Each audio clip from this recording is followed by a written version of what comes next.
Hey guys, Peyton here.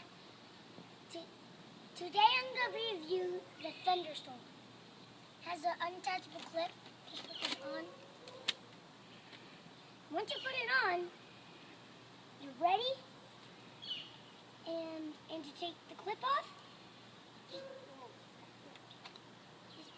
just pull this unlock button back.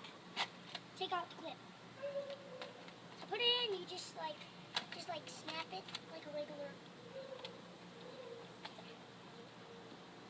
So, and then you're ready to fire. Holy cow!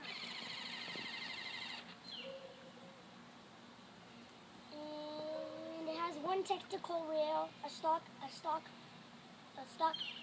I don't know what it's called. Just pull the trigger.